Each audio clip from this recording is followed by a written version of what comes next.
How to delete Fortnite on Xbox Series S or Xbox Series X.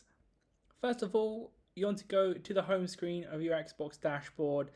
To do that, press the middle button on your Xbox controller, then click A to get to home.